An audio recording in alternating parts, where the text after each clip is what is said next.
Yeah, recording is on now. Thank you. That is important because last time the session 3 was not recorded properly, so I was unable to recover. My Zoom was quitting unexpectedly, so I wasn't able to recover properly.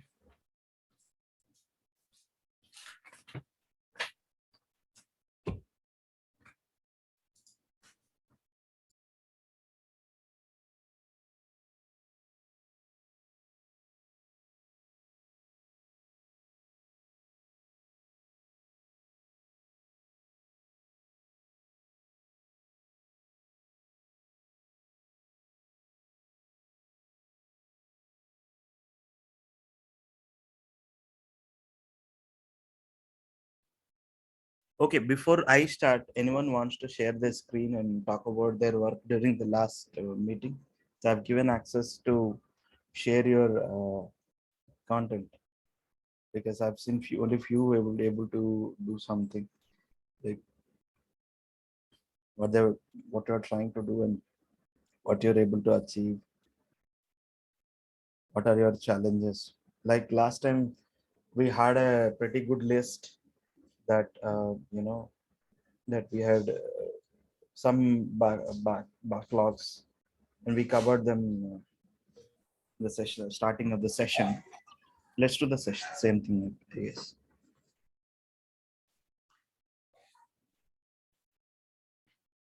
I'm still not quite getting the SCSS. I get most of it.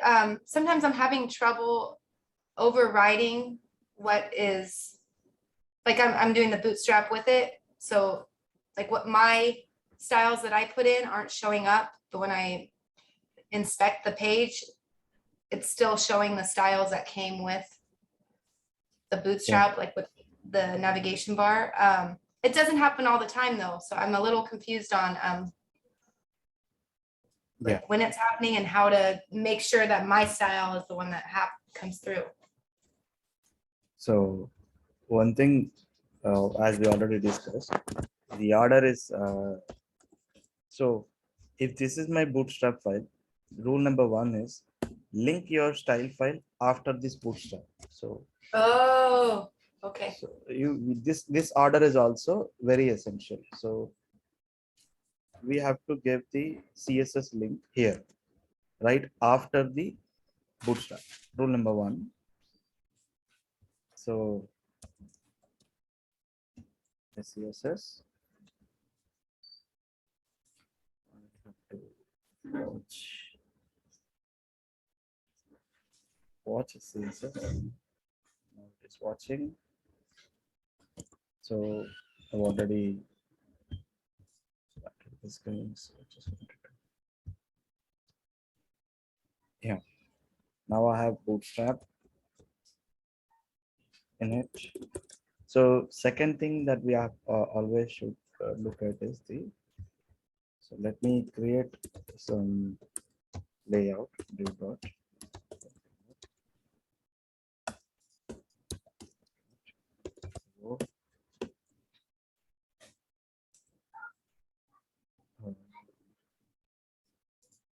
Maybe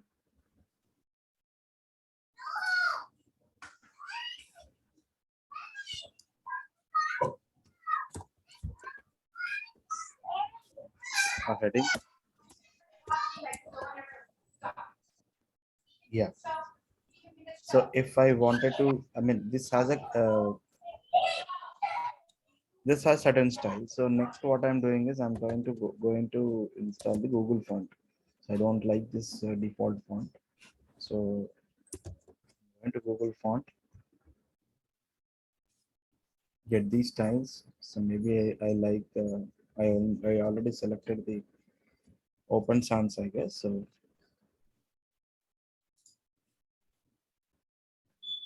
let me copy this guy. Now I've imported the font here, but I haven't used that font. So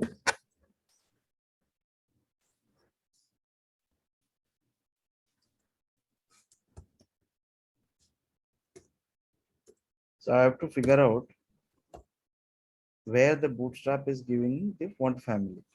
Font family has been assigned in Bootstrap. Bootstrap set the font family and body. So I just searched here. So I found out that Bootstrap setting the font set and Mhm. on the host itself, body itself. So if I ever to replace the font size, I have to do the same thing. Font family.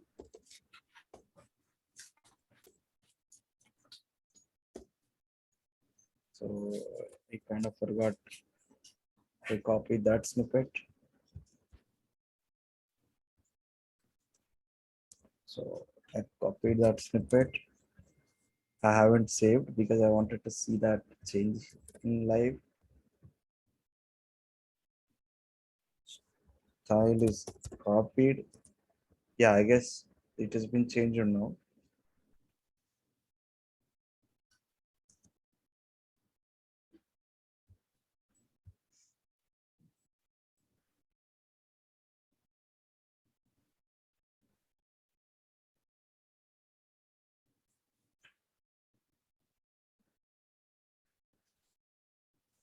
It's definitely not replaced. Maybe I can do this for now.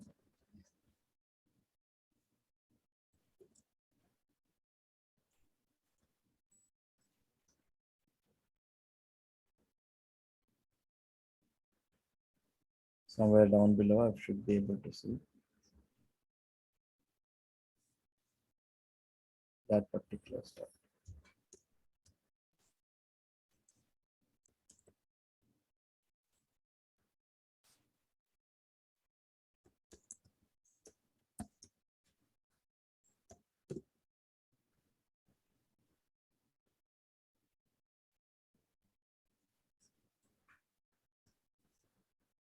Let me make sure. This is open science. Font is applied, but I'm unable to find that says. But font is applied. 1 second. Let me do one noticeable change. H1 font size 30.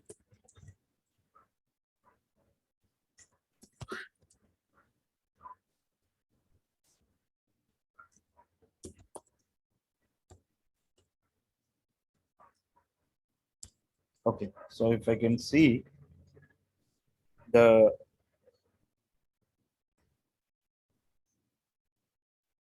style.css styles are not at all popping up.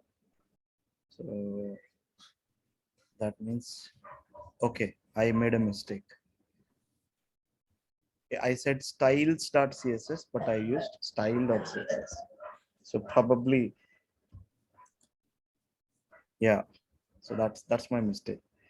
I have to name my files properly. So I linked the style. I linked the style CSS and I was calling it styles. I just changed my style and the font is changed. You could see font family. This has been popped up. My CSS is popped up. Now I think I don't have to use star asterisk because that's kind of a wild card. I think still it should work. Yeah. So style.css font is popping up. So the moment I shift these things, uh, change its order, like on top, we don't see that because we can only find the bootstrap ones. You see the font is also not changed. And our style from style.css cancelled out and bootstrap's style has been popped out because the order of the files is also matter the way we attached. So now bootstrap is taking the priority over the styles priority because we imported the styles first and later the bootstrap. So I prefer do the other way around. So import your bootstrap first and then your styles. And next the important thing to look after in SCSS is the nesting. So if we go about doing like this nesting is really important. So you need to watch over like in which element the element is in HTML really, and what is the order that I have given here. So the nesting, like container, use a container, and inside that container you will have a row, and inside the row you will have some h1. Maybe you want to change, I mean it's not the class, it's a tag, h1 tag. You would say you change the color to, see, it is applied. So if you kind of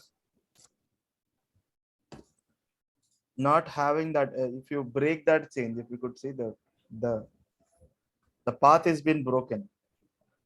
It's not row, it's row now. Now we're unable to see that change here. So let me put back the proper thing, and I'm going to see the change, because my path to that element in the form of this nesting is really also crucial, because like this, it's heading inside a row inside the container. You have to replicate the same heading, row, and container. So the order is really crucial, like what is the order the elements are aligned, and what is the order that I am referring in the SCSS. So if we look at it, there's nothing different. It's only a single line like this, but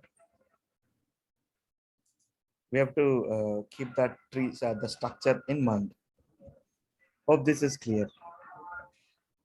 But you can have like sibling, like if you had your H1, you would close the bracket and then under that an H2, as long as they're. Yeah, sure. As long as if these elements are, there is another element called h2.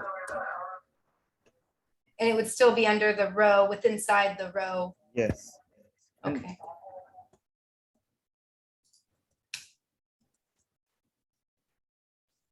yeah, sorry.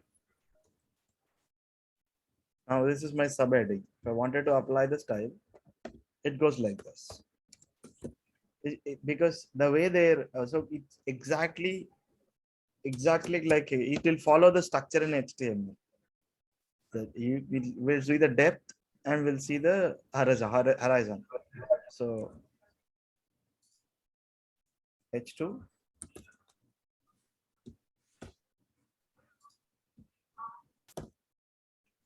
so it's the same thing. So if I wanted to apply some pseudo styles to this element, so it goes like this. On this particular element itself, inside that element and symbol, and you put hover. So you don't have to write a separate style to apply hover for this guy. So white is already there as a background color. So if you could see, so inside the element, not here, inside the element, you will have to say, you will have to put an ampersand symbol, and you could use any CSS or pseudo element or pseudo style you want to apply. Or if you are expecting the same element to have a certain class, like the h1, which is also having a certain class, like, so it should be an h1 element, and that element should have a class of heading. Then if you are intent on having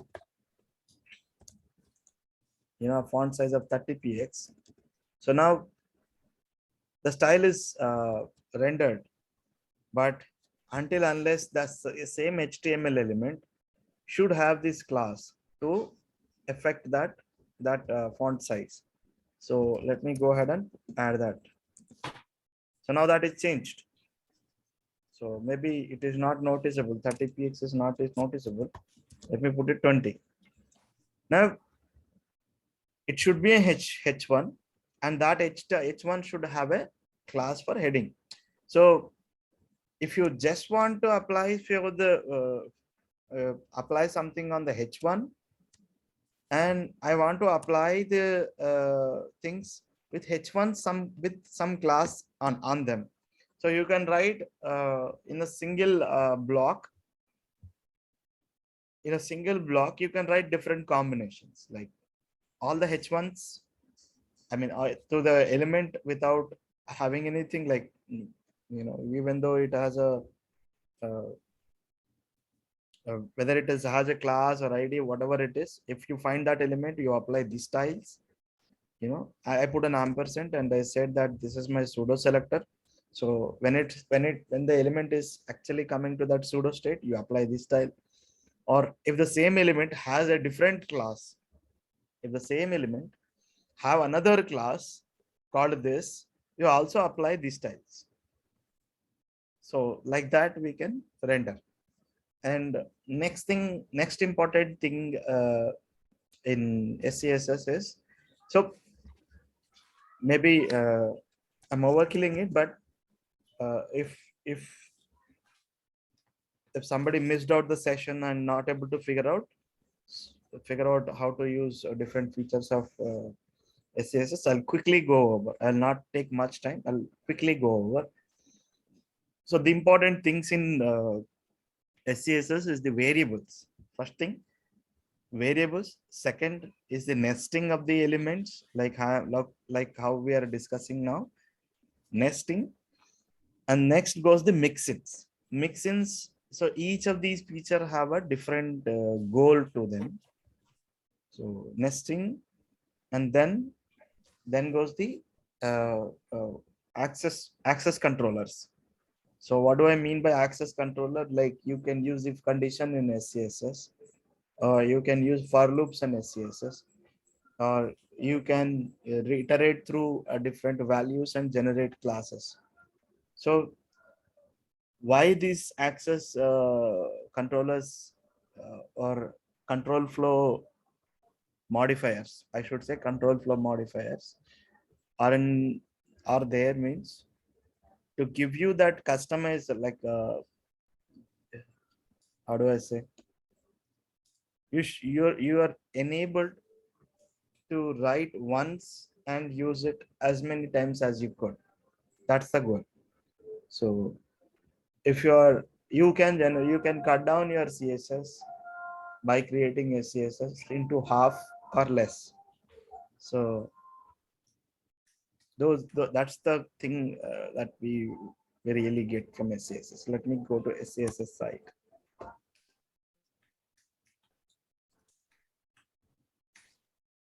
Okay, so we already know how to compile the SCSS with a plugin called Live SAS compiler, and that's something that I don't want to go right now. So there are so many awesome features that I might not cover. I only covered those important ones, but you always feel free to go to them and use them.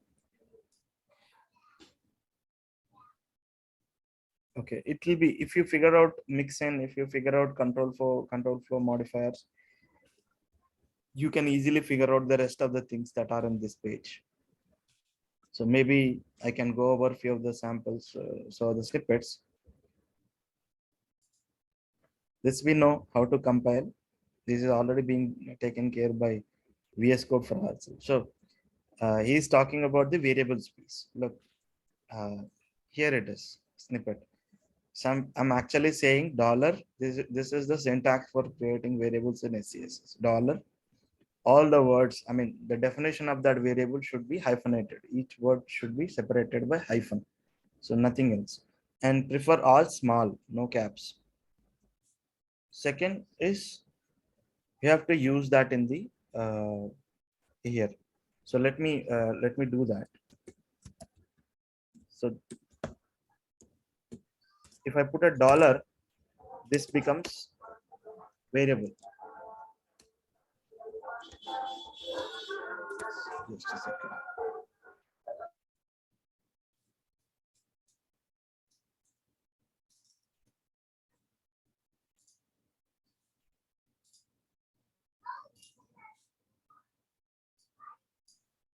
So if you already figured out, that's fine, but I'm anyways repeating it. For body, I said, you see, my style, like line number 4, at line number 4, I just referred this font family and I created a variable here and I referred here. So why do I need a variable? That might be the question you might ask me.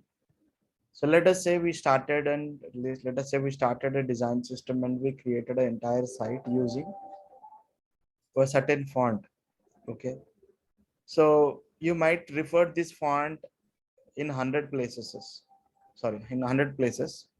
And if there is a mind change, if you change your mind, or if the design demands you to change the style, all you have to do is change in one location here, and that will be replicated everywhere. That will be applied everywhere this variable is referred. Can't we do control F and control D? Yeah, you can do that one step. You can find that word and you can replace it, but you can never be sure that you replaced in every location, and you have actually you have actually did the right thing or not. So with variables, you can be certain of that. So you don't have to do a control F control, and it gives you a lot of flexibility and a lot of fluidity with your a lot of confidence to your styling. So you have to, if I say that this is my primary color,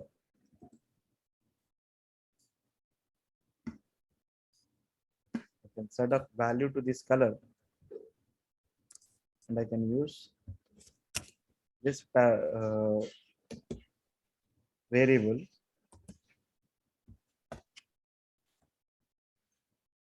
and I can see that change. So I created a variable, and here. So next is that is nesting. Nesting, we already know what it is.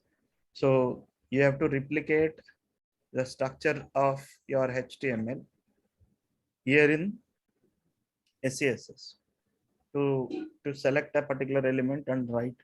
So this will what this will do is this will avoid accidental applications of your CSS. Like you wanted to, if you change the style of H1, it will be in normal CSS file, it will be applied to the entire page.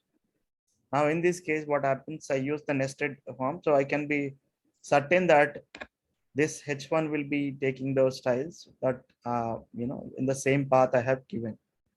So there's no chance that the CSS leak happens. So with traditional CSS writing, there is always a chance that you might write some CSS, style leaks. So a style leak would affect the other guy. So no style leaks at this point of time. Third is the partials. I don't know how many you were able to use.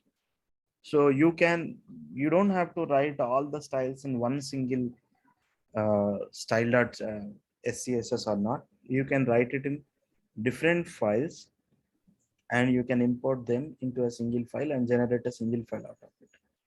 So basically, probably what I was referring is if we have created normal.scss, if you save it, you see the normal.css is also being generated. But this you don't have to. This is not needed. Okay, you can combine this. So what you have to do is you have to prefix that file with underscore and come to your page and say import, and in the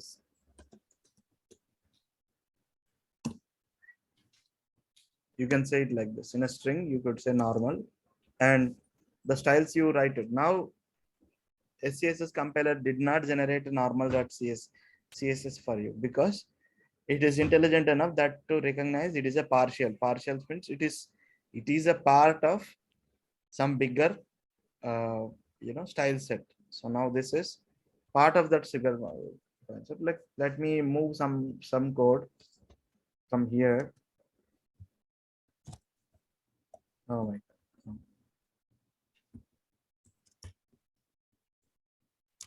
God. Otherwise I can put all my variables in this file, and I can still expect that variable. So now this file doesn't have these variables. Font family and primary color does have the variables in a different file, but I imported that file, so these guys are available for this file to use. So I'm still able to see those childs like background color and font family as I have imported from this CSS. So you can call it variables, and you can put all your variables in one file and import that variables dot SCSS wherever you need. So all your variables are not scattered across different pages. They're all. So what I'm suggesting is I'm suggesting this. Use a partial, say variable, and import that variables here. Save it.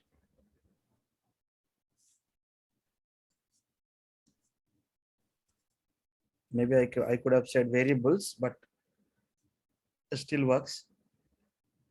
So that is what partial is. Partial is all about splitting your SCSS code into different files, and you can use this import statement and bring everything together and generate one class, one CSS out of your main CSS file. Hope that is clear. That is what partial is. And mixin simply mixin is for you use same code snippet. So like, let's say you have to create 4 different variants of a single button.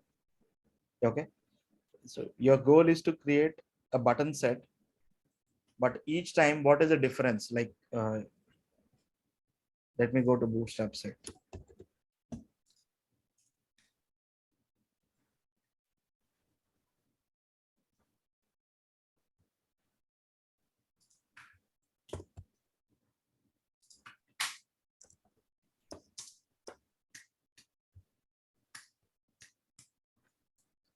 You guys tell me, like, do you see any difference in their height? No, there's no difference in the height. Do you see any difference of this padding of this element? No, they're all having the same padding, same font style, same font color, but what is the only difference they have?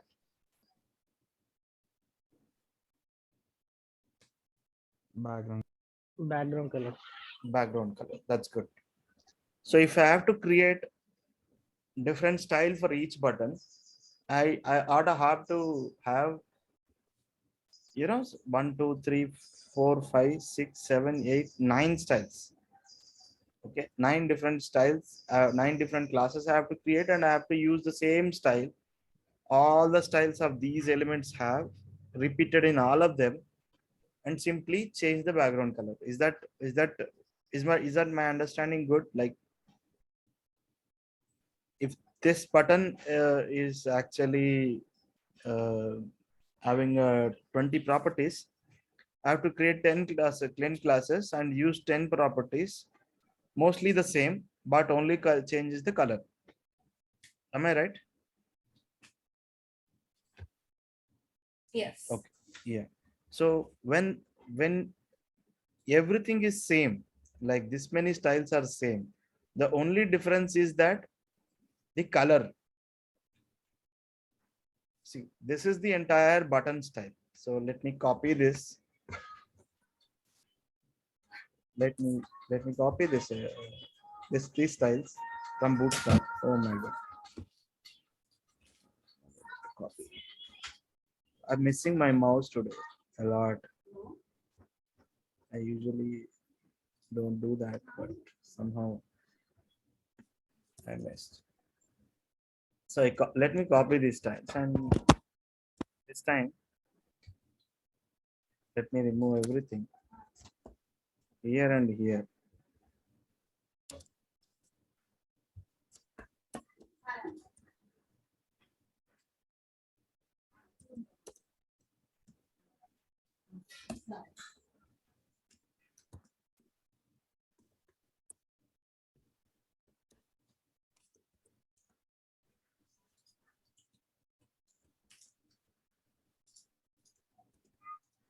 Yeah, here is my thing, but let me go ahead and create this.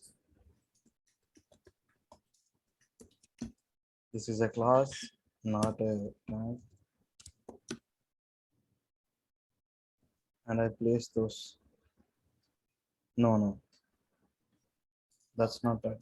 That's not something I want to do. What happened?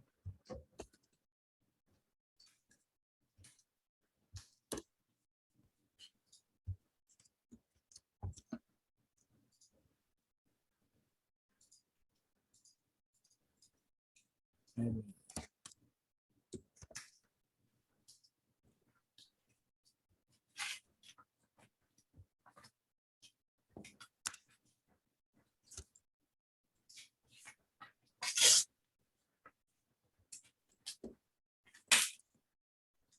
Yeah, I guess I got the button style.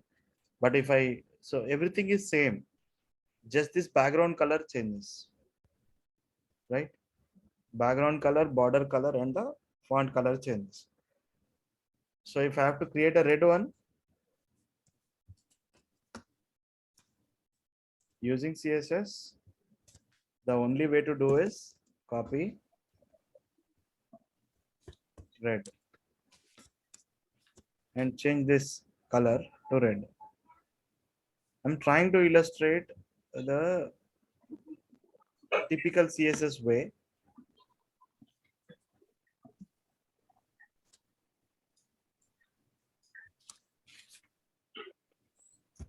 Copy.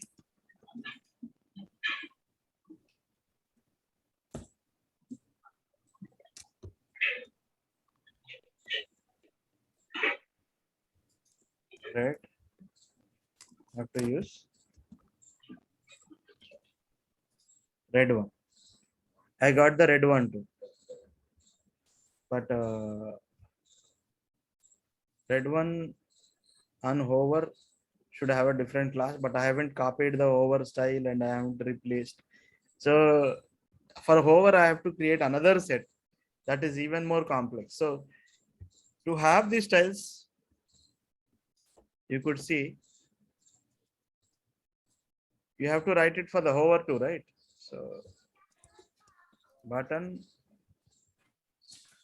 hover is not done. What you can do is again you have to change the color to white.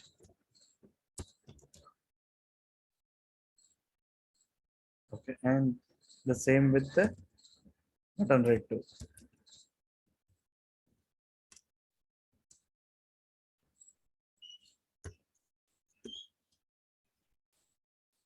Yeah, now it is kind of not changing it to blue. But if there are 10 buttons, I have to copy it 10 times. So mixins kind of avoids them. So what they will do, it will ask you to create a mixin.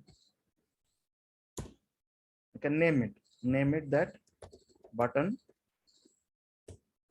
style and have everything here.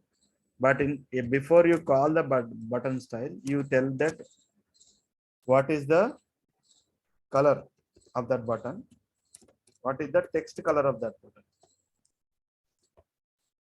Okay. Instead of using the colors directly here, I'll say color, and it is the same of the border too. Hope I haven't lost you guys. You are just with me. I'm trying to create a mix in here. Okay.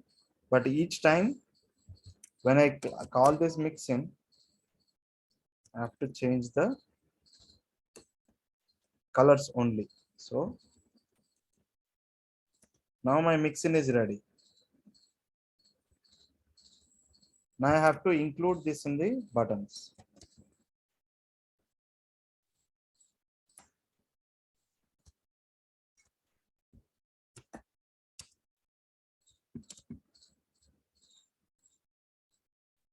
I don't need to call it again and again. What I can do is simply, so if I refresh it, these went back to normal states like they were prior. Now I'll say include button style, but this time this is a blue one. So I'll say the color to blue. I'll set the color to blue, and I'll check the color font color to set the font color to FFF. See, one line, and same I can do here. I'm trying to include the same mixin again on the red one. Here I'm only changing the property that I'm sending. See, this entire style set is same for all the buttons. Okay, I just created a mixin and I customized these color and font color, just variable, I mean parameterized them so that I can send whatever the matter. So whenever it is being included in some other class, include the color and text color with these items I pass and use them in the places of here. So whenever I set the blue for the button class, they were in blue. Whenever I set red, so now I can create as many buttons as I can with simple green. Okay, maybe I said button red, but I can say button green. Button green is also ready. We can use it. Can we test it?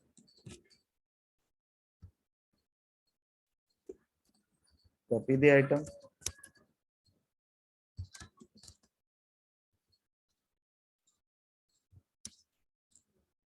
Button green is also red. It's not red, it's green. So mixins kind of enables you to use. So if you think that you're repeating, whenever you find yourself repeating a lot, okay, always remember to use mixins. So do not ever repeat again. So yeah, there are certain there could be certain challenges wherein I want my buttons, but I need certain customization. Like I might group them into a mixin, but in on certain elements I don't want certain styles. So for, let's say for the green ones, I only want border. I don't want background. Okay. For the green ones, I only want border, but I don't want the background to be green. Okay. Just the border. So I can do that. See, you import everything that this mixin have and say that I explicitly don't want something. Okay. You can still do that optimization. You can still override the styles coming out of from this mixing. So you're never blocked, and set your color to green.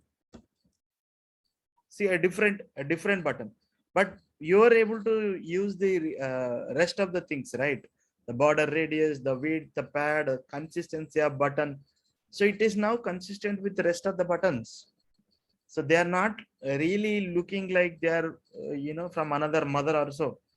So they are kind of looking as siblings, but a different form they represent. So by using mixins, you bring out lot of consistency in your design. Number one, by using mixins, you bring out reusability in your CSS. By using mixins, you can do your customization. So the freedom of customizing some things is never lost. You still import those styles that you want, and you always have a freedom of replacing them as you go. Or it's simply that. So never say that I'm creating a mix and I'm limiting myself. No, you have all the freedom to replace the item, because in many locations I'm using it, in some location I need to change it, you can do so.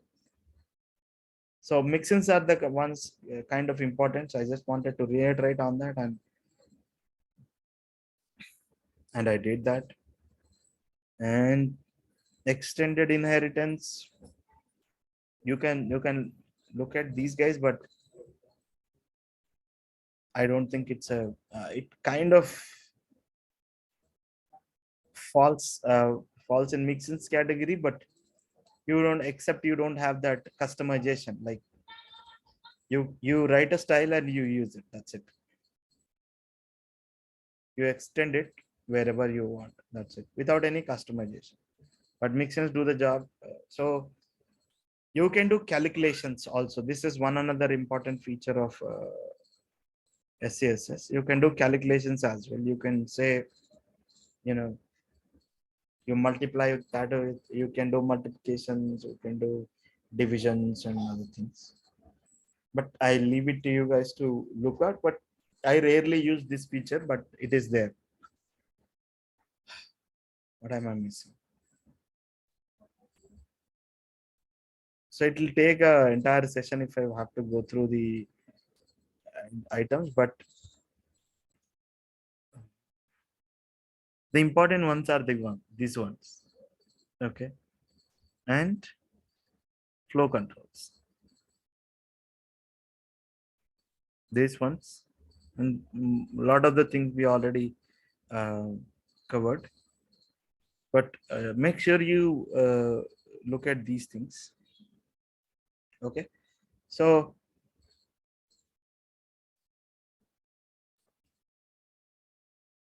to simply put, you can send in false and true. Okay.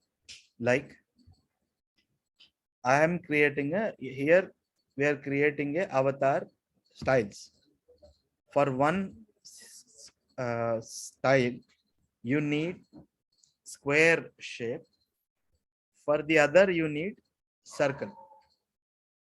So here we are saying circle to false. Whenever I say circle to false, if the circle is true, add border radius.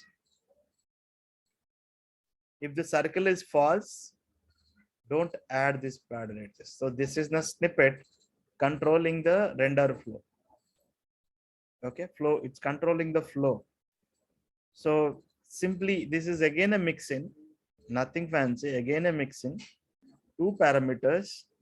By default, one parameter is set to false to always, if you use this avatar mixin, by default, it will render the circular one. But if you ever change it or set it to true, you will get a border radius. I mean, you set it to false explicitly, you will get a box, because you're not adding any border radius until this circle is deliberately set to false. So in the square avatar, I'm deliberately setting the circle to false. In the circular one, I'm deliberately, sending the circle property to true. I'm setting it to true, and I'm referring this mixin. Since this value is true, it will go inside this block. Okay, whatever is inside this block will render, otherwise not. It's okay. If I'm giving x to GAN, I think I'll show it in action.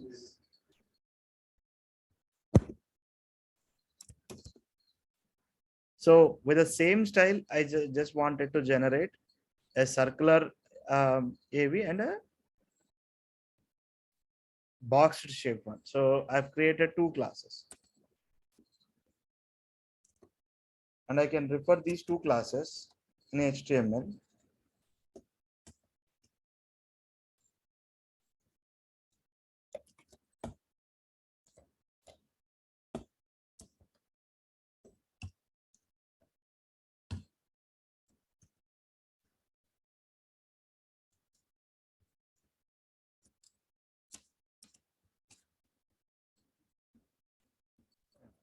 Having a hard time to select these items since I'm missing my mouse.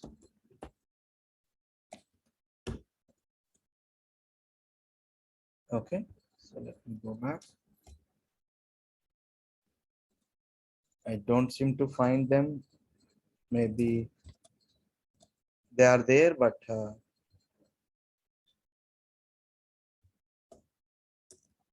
it's a background color so that we could see. See, so I've used the same style, but I put a condition instead of only using the color variable or something. Now I'm sending the size that I want from here. I want 100 pixels, but for the square one, generate the where the border radius false. So circle false. Whenever I say circle false, that means do not. If I say if the circle is true, then only add this style. So that is what it is speaking literally. If in this iteration, if the circle is true, add it. If the circle is false, skip this block. Do not add this block to the styles. So once it is circle is set to false, so your square one is square. Circle is set true. So this style is been rendered border radius. So now this become circle. So that's the difference. Any questions so far?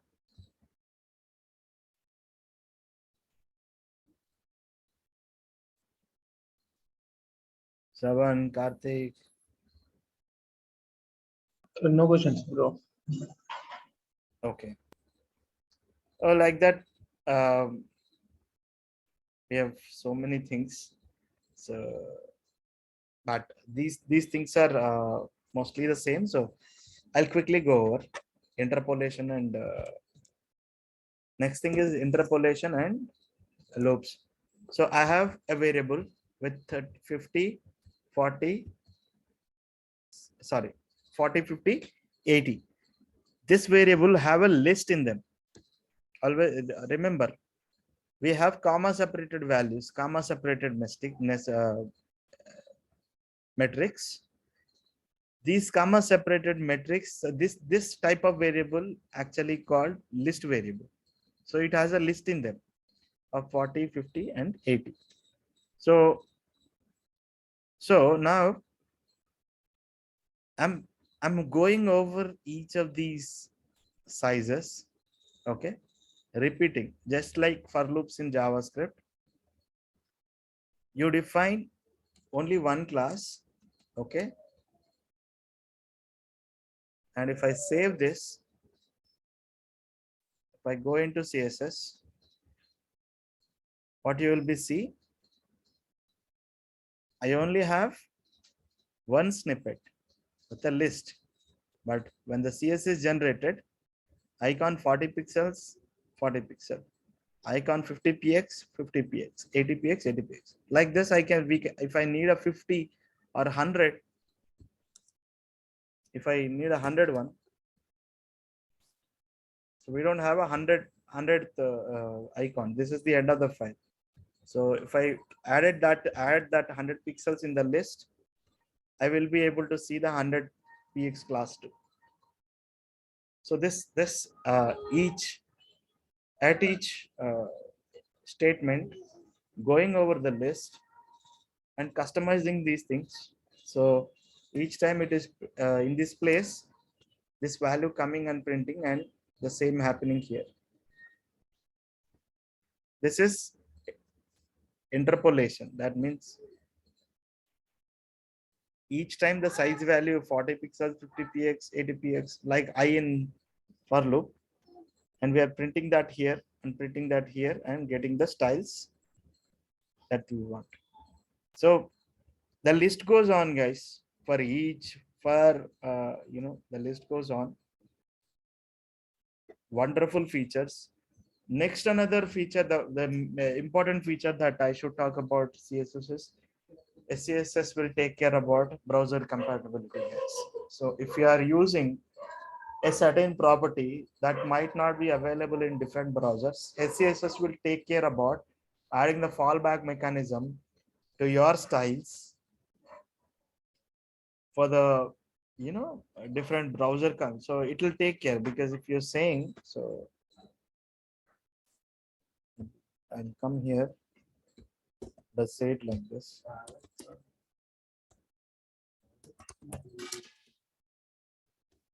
Display, flex box, align item center, justify content center. Most of the time we wanted to.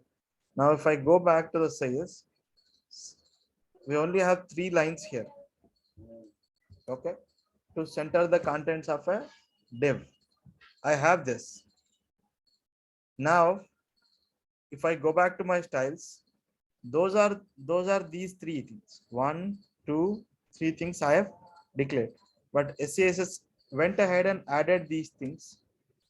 Okay, in some browsers, if it fails, like in Mozilla Firefox or on WebKit engines, with the browser that have WebKit engine in them, if it is adding the fail safe styles also to make sure our styles work.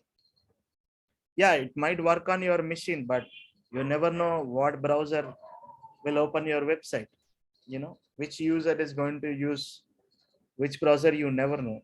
So SCSS takes care about adding the browser specific properties as well to your CSS. You don't have to write it. Is the heavy lifting is done by SCSS.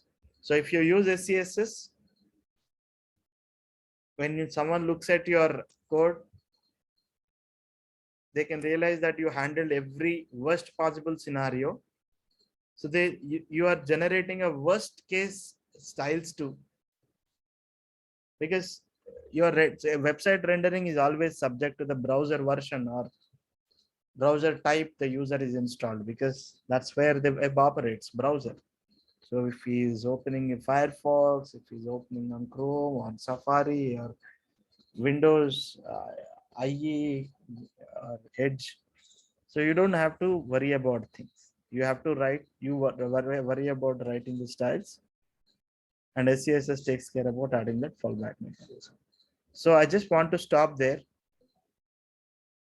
So since we are on and off, we talked about SCSS, and few of the people did not attend the SCSS session. So I went ahead and covered it again, because we have a lot of time. So I just wanted to keep the JavaScript session concise. So I just wanted to use the time here to cover this. Hope that is clear. Any questions you have, anything?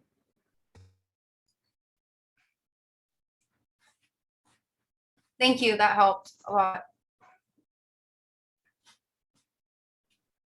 Let's reconvene in 5 minutes, because it's already been over an hour and it's time to get freshen up.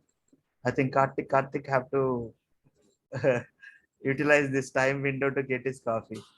Yeah, thank you. Chalo, let's reconvene in 5 minutes.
Hello. So are we guys back? Like, yeah. Thank you, Shravan. You already raised your hand. So I'm back. 1, 2, 3, 4, 5. I think we're all back. Hey, whom are we missing today? We're missing Naveen. Naveen did not join. Kranti did not join. And who else? Just a second.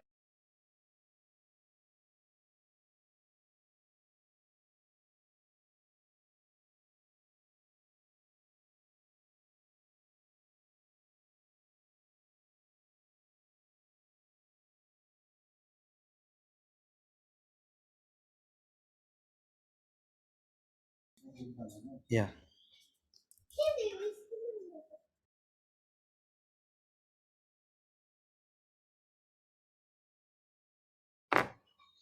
Okay, we're back. So I just clear these things. Okay. So let me just clear these things.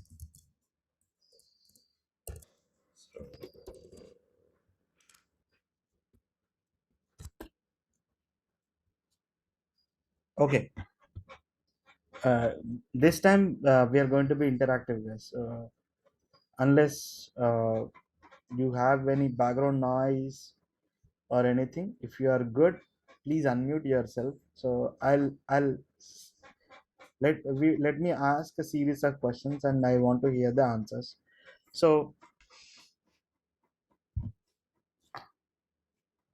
if you're planning on visiting a different location, okay, so say Italy or Dubai or any random location, what is the first thing you check for?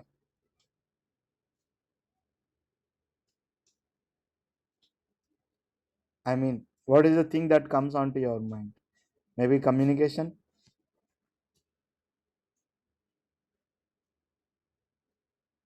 So just a second, I kind of missing my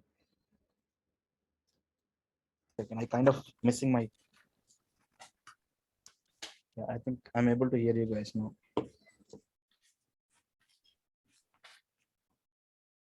Yeah. So if you are visiting a unknown location, okay, and try to get the things done. What do we need first? So we are trying to get some things done. What do we need? Communication. Communication. So okay, Accommodants. accommodants and lot of things there. But primary thing is communicate. We have to know how to communicate with them. First thing. How do you communicate? Either parties, both the parties should have a common language. Is my understanding right? Let it be sign language or English, Hindi, or Urdu, or whatever it is, or Arabic, so whatever it is, you need to have a common understanding of a particular language. Yes, a common language. Yes. Okay. What actually called a language? When do you call something a language? Okay, you give that status, right? When do you give that status?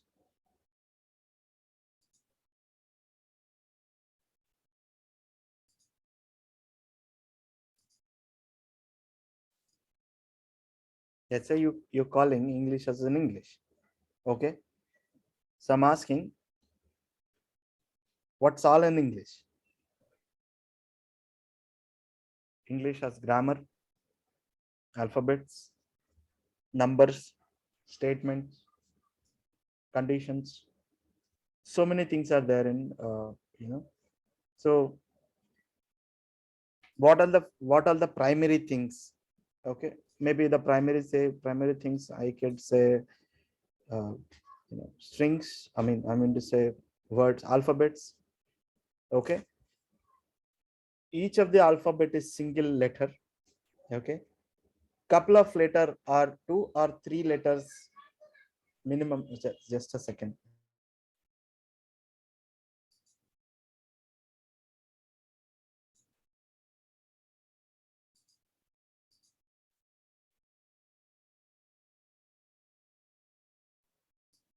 So couple of words make a phrase. Just a second, my kids are like.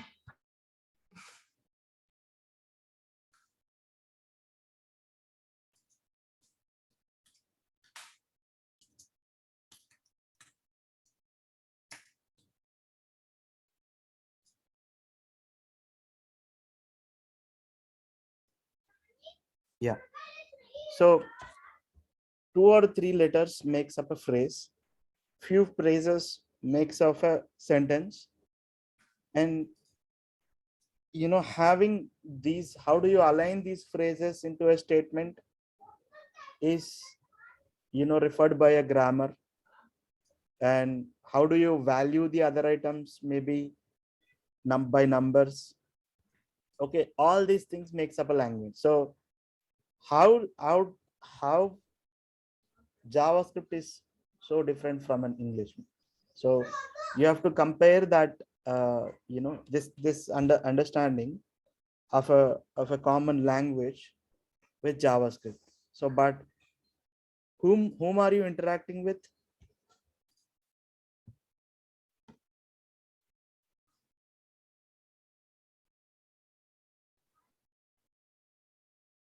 Yes, system. Yes, browser. To be specific, yes. Thanks, Nichita. So now I see Karthik is sleeping. No, I'm not sleeping. Actually, Is that so, Karthik? common answers are No? there. That's what I. Am I not able to hear you guys? We can hear you. Karthik, are you speaking? Yeah, I'm speaking. Something wrong with my headset then, I guess.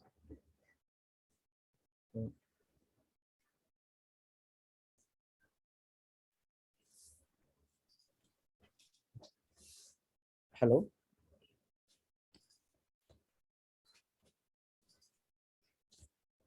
I think I have a problem. No, sir, we can hear you.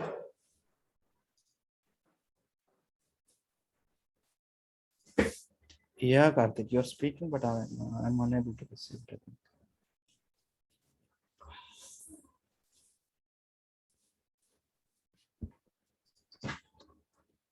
Can you try to speak now? Hello. Yeah. Yeah, I'm able to hear you now.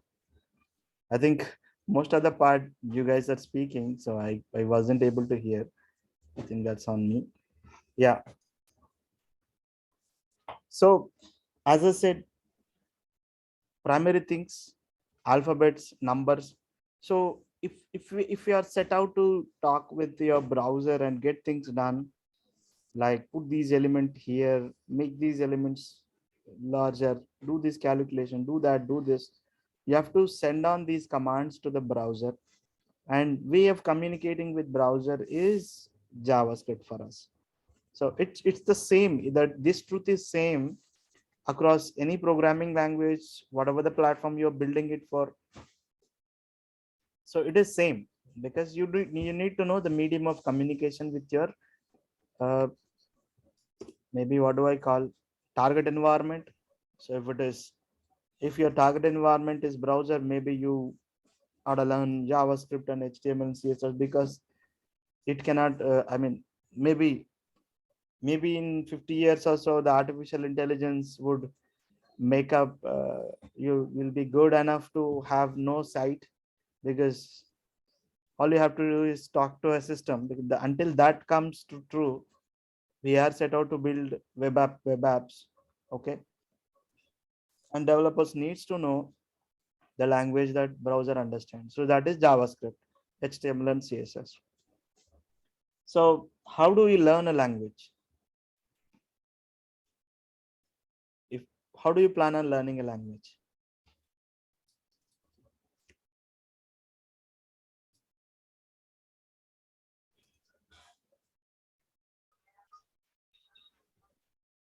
Yes, Shravan? By figuring out the basics. Basics, good. What are the basics?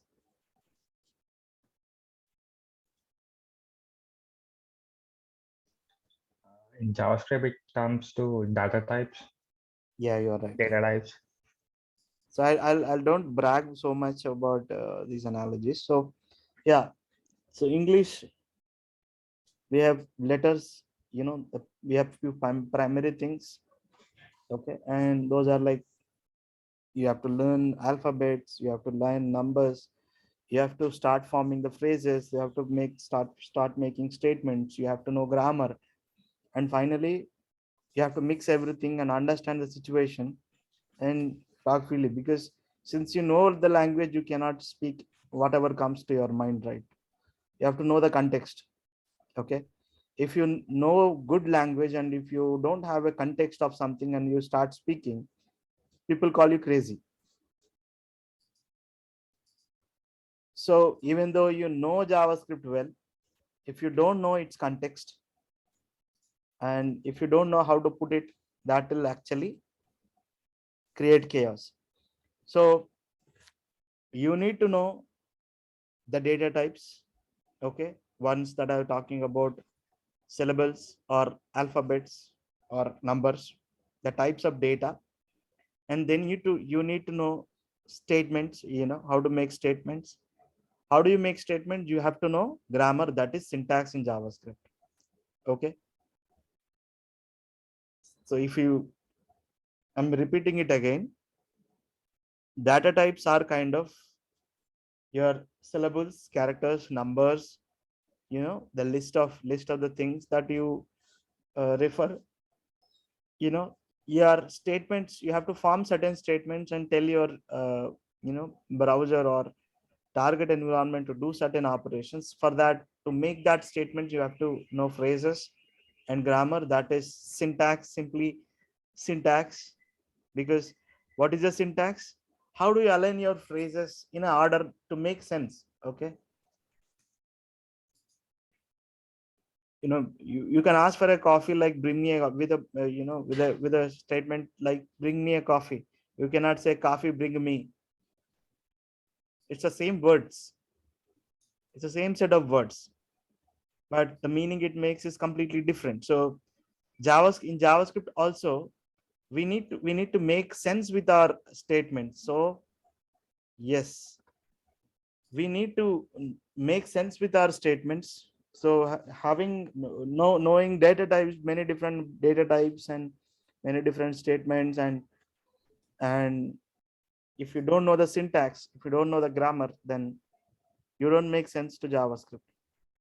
So you have to know the syntax first, know the data types, then know the statements, how to run the statements, and know the syntax of each thing in JavaScript.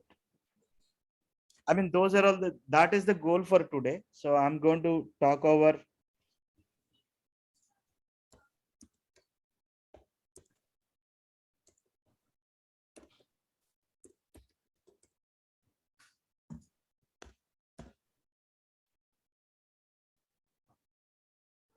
We all know English, man, but uh, who can deliver a world-class speech?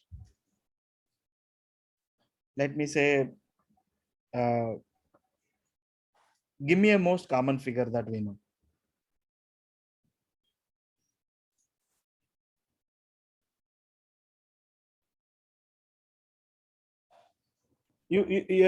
Anybody heard of Trevor Noah? Yes. Yeah. So I'm a fan to his shows.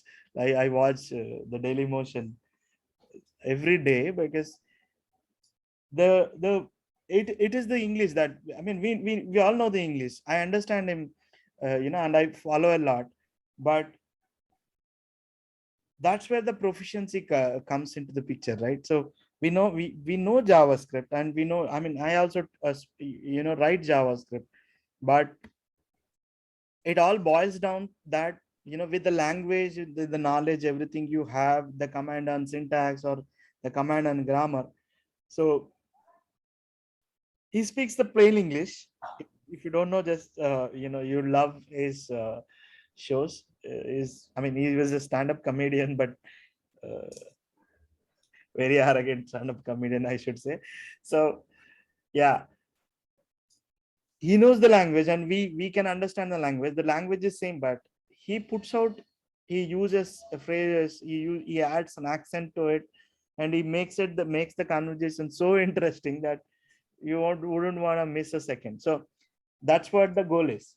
So you understand JavaScript, you know the JavaScript, you practice the syntax and everything, but when it comes to application, you should have that, proficiency. So keep these things in mind when you are working with JavaScript. So data types.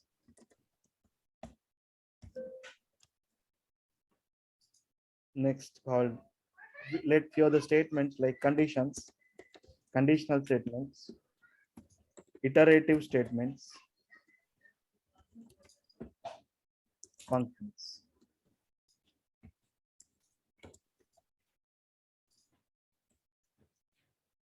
I think I'm already using this commenting. Okay.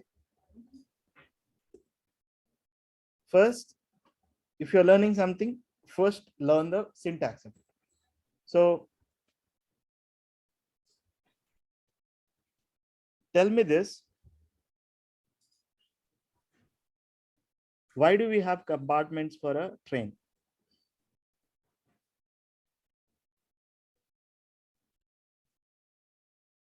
To separate, it's a different. Yes. Kind of organizing. Yes. What happens if we don't have a compartments and just one single compartment? The entire train is, and the entire train is one single compartment. It would be difficult while turning.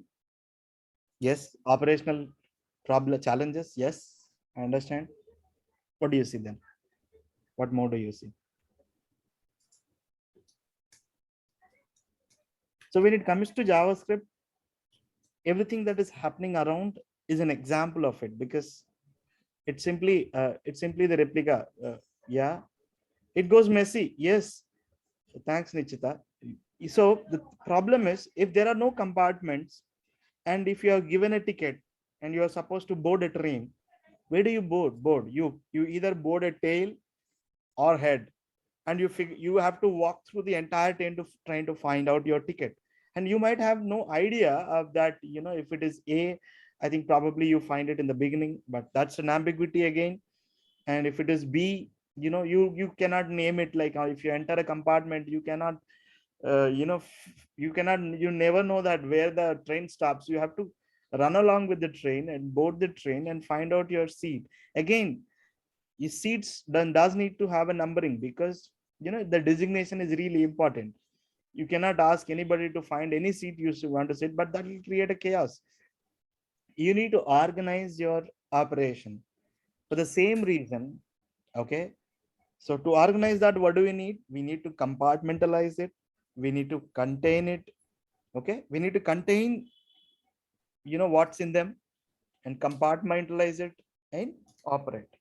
So in JavaScript also, if you're writing code, you always need to contain and compartmentalize that. So how do you contain? So what is that important? What is that for the train? For the train, what is the raw material? Like what is the end goal? To carry people. So you want to carry different kinds of people or different kinds of objects. I just want to carry something, people, goods, or whatever it is. I'm compartmentalizing it and keeping the items in the boxes, so I don't have to worry what's in them. Okay, I'll just pull the containers.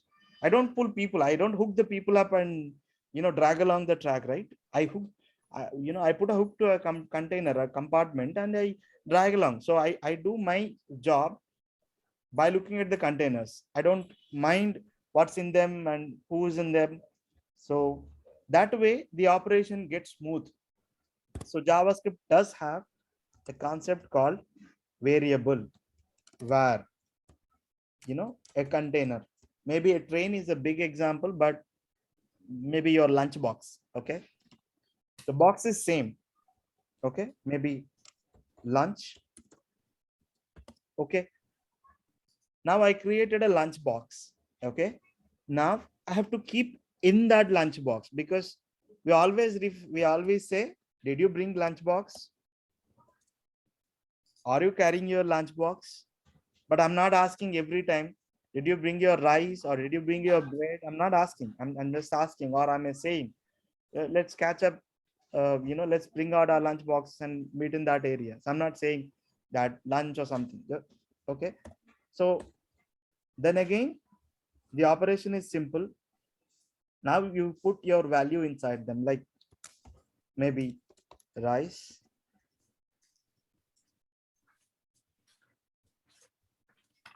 and curry. If I do like it, yes, I do like rice and curry. Now I can say where, so this is a string type. Okay.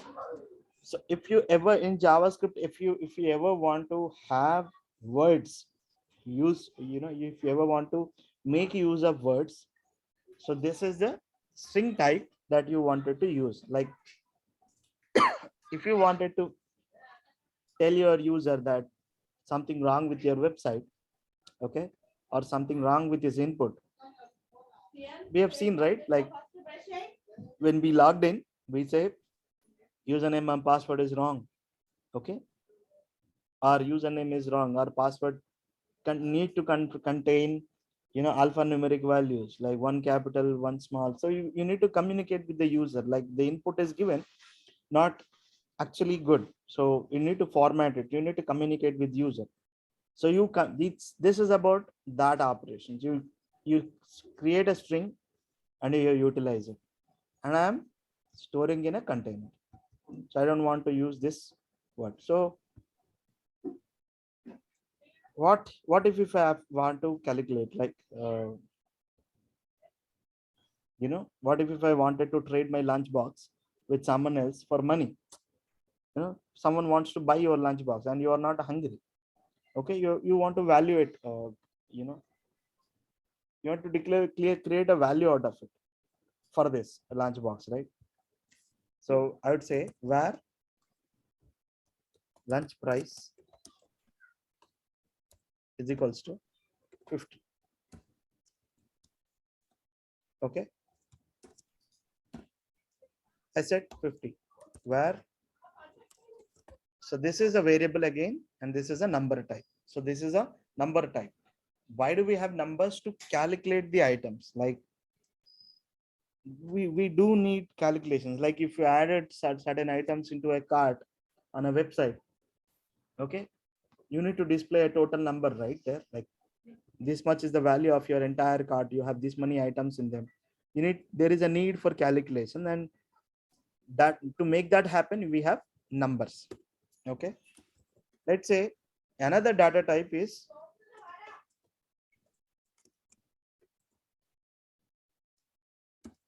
booleans. You say, is the lunch fresh? So if the value is true, this is true. If the value is false, this is false. Okay, and then we have undefined, like if you wanted to not to say something, not to have anything inside a container, you could use undefined variable. Like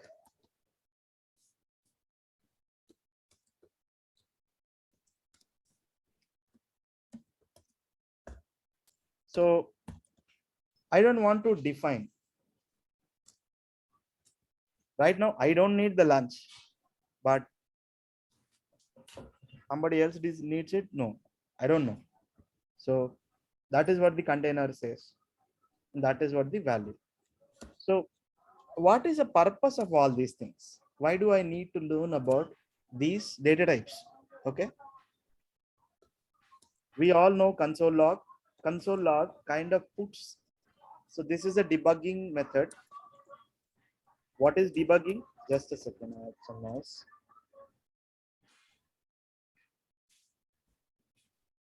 What is a debugging? That you cannot see what's going on with the JavaScript because the programming is fast enough. A man cannot notice. Maybe if you're a guard and if we could say see through thousands, 1,000 parts of a second, maybe you could see the JavaScript executing. But for a human eye, the JavaScript execution is so much faster.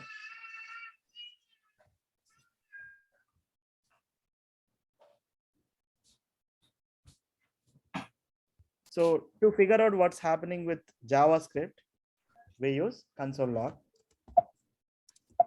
So let's say the JavaScript itself working or not. So if this browser have a JavaScript, yes.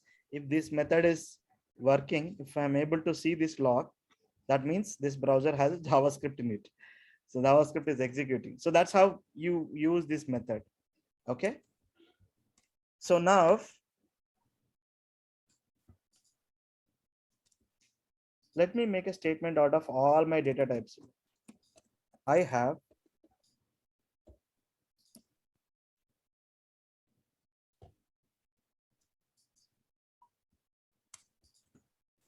lunchbox. So this plus, okay, I used a operator. So we call these symbols as operators. Remember, I said you use syllables to make phrases. Phrases, a set of phrases will become a statement. Statements with grammar and syntax make sense and get things done. So that's the order I'm going. So what is the syntax? Syntax is that first you say var. What do you want to do? I want to create a variable. So var is the keyword. Use that keyword. If you don't use that keyword, you are not allowed in the room. So each room in JavaScript is associated with the keyword. It's a secret. Or I'm being ridiculous now. So each operation in JavaScript is associated with the keyword. So you have to use that keyword first and then say, I want to create a variable. What is that name of that variable? Say var, and this is what my variable. What do you want to keep inside that variable? So set this equal to this. So in plain English, create a variable with this name and put that equal to, then make this value equal to this container value equal to this. That's the plain English statement of variables. Now I have console.lunchbox. This is my statement. This is my operator. What am I saying? I'm saying it to add these statements. So I said phrases, statements, combining them. I'm just trying to combine that. Combination is typically required by plus operator. We call that as an operator in JavaScript. And then the price is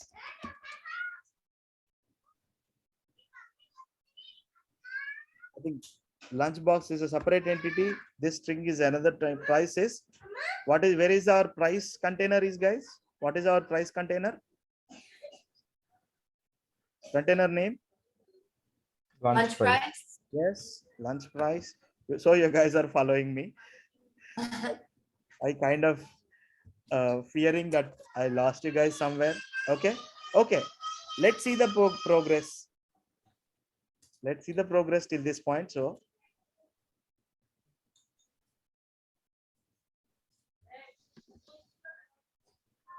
see.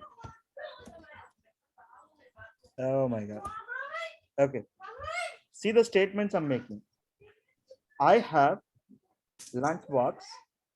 I have rice and curry. The price is 50. See. Okay. And why you have containerized them? Sorry, just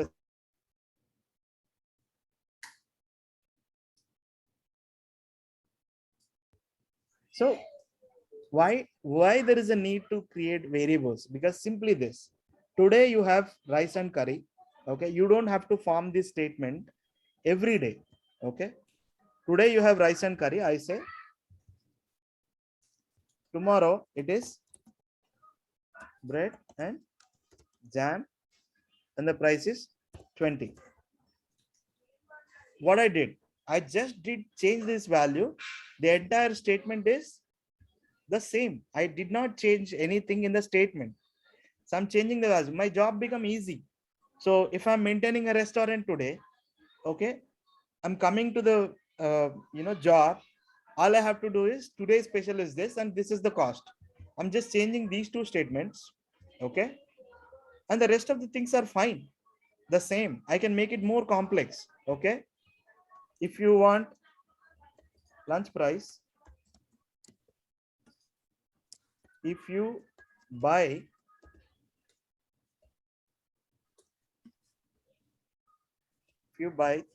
three, if you buy or if you order three, you get at the price. What is that? So lunch price into 3, because that's the value. I haven't put some. I'm making it little more complex around this. Just a second.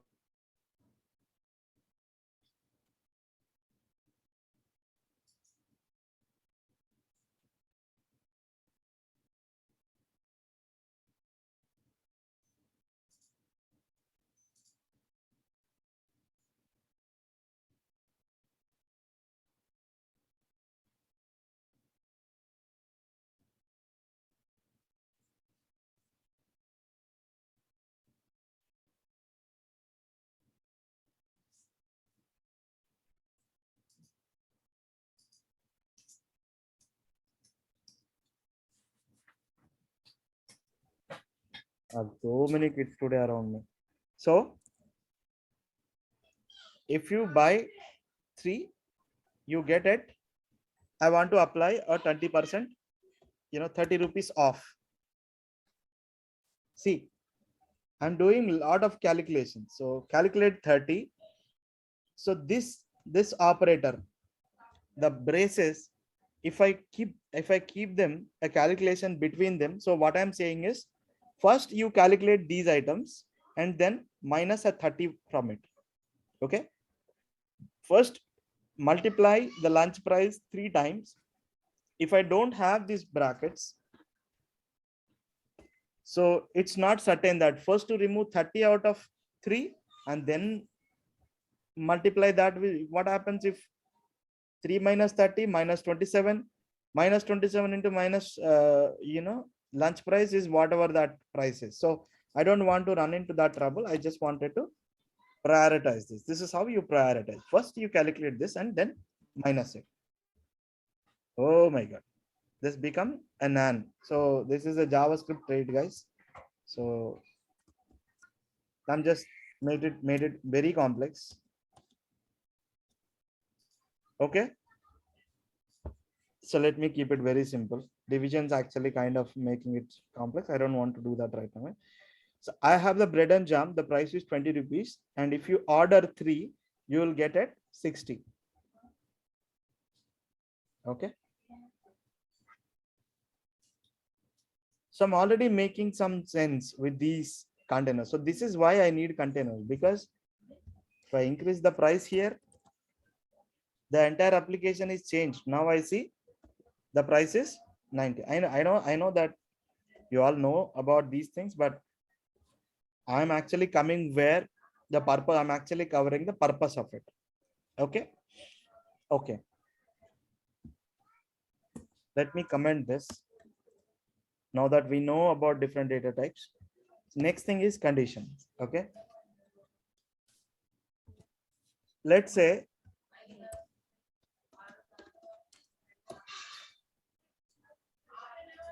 I have lunch price.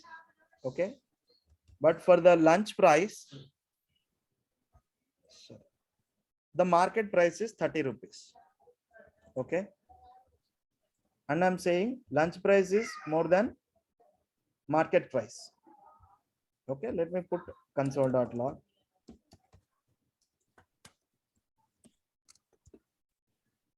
False. What is my statement? Let me create a market price where market price. So if what I'm saying is the same rice, same lunch box, what is the market price? Okay. So the lunch price, what's this? So I'm saying lunch price, this operator, okay, this condition, what it is saying, lunch price is right hand side greater than market price. Is it true or false?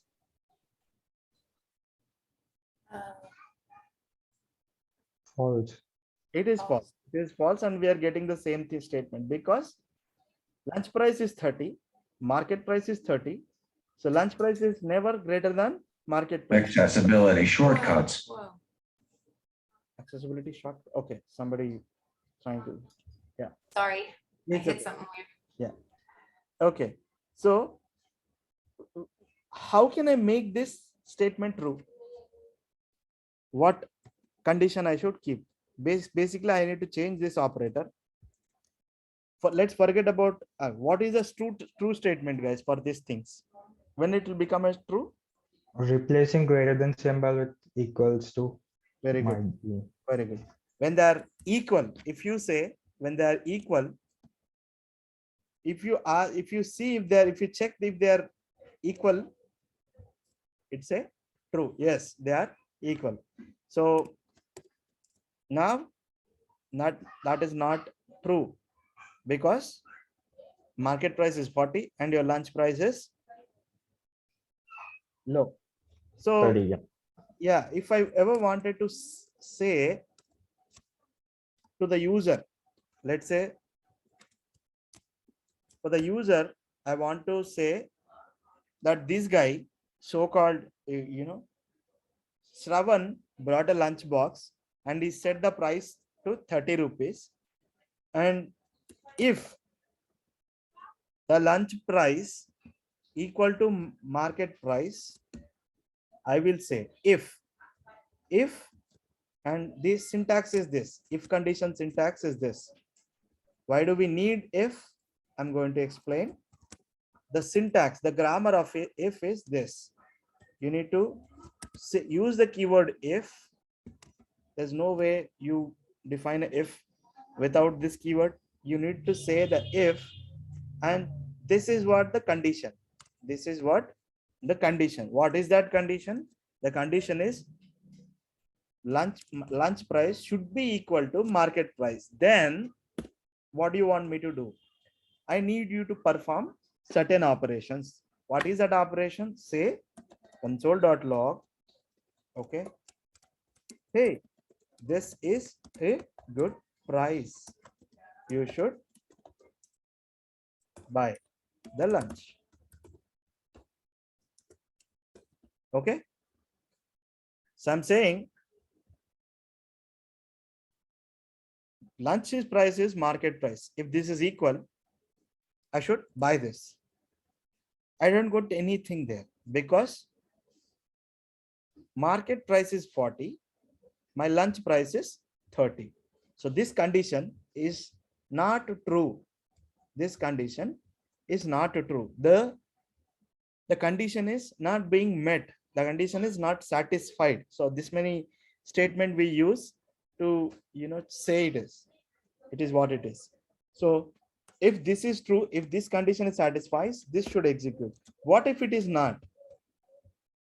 What if this condition is not met? The condition inside this is not met. So I can say else if this statement is not true, okay, this statement is not true, then you should say, well, think again. Okay, this condition is completely utterly wrong. There is a problem in this condition. Can you spot it? Not technically, forget about technically. I said lunch price is equal to market price. If that is equal, I'm asking into purchase. Let me set that to equal. So let me make it, sorry, let me make it 30. Is saying both are equal. Hey, that is a good price. You should buy the lunch. So can you catch the flaw in my condition?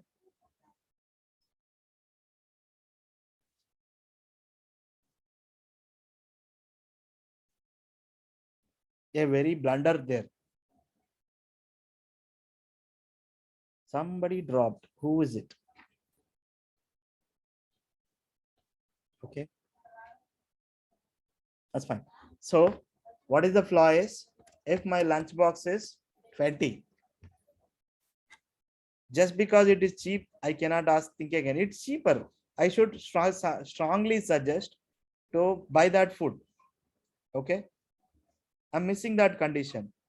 Yeah, it is not equal, but because not because lunch price is greater than market price. The lunch price is pretty low than market price. I should suggest my user to buy it. Okay, but what I'm saying is, all I'm saying is, well, think again. So there is a need to have another condition to hit. So I'm saying if, I should say, there is another probability. What is that probability? Lunch price could be less than market price. Okay, and this is an else if condition. So second if comes it between the else condition. So this is called else if condition. So here I should say this is a not just good deal, wonderful deal. So now I'm saying it's a wonderful deal. It's just not good.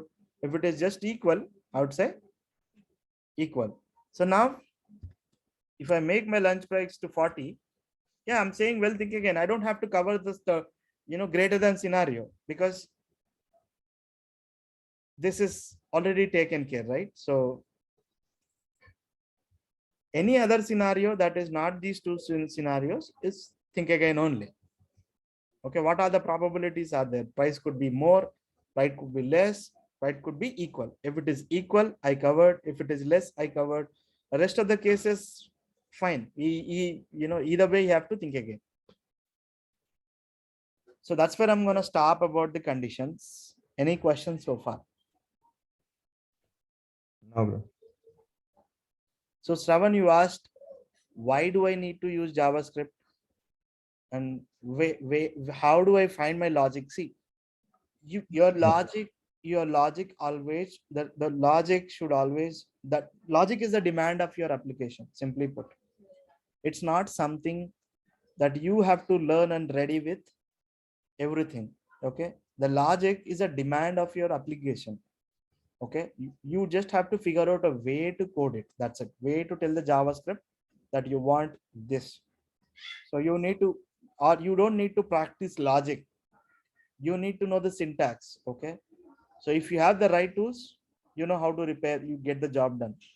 So all you have to do is make a good understanding of the tools you have and hold a good control on them.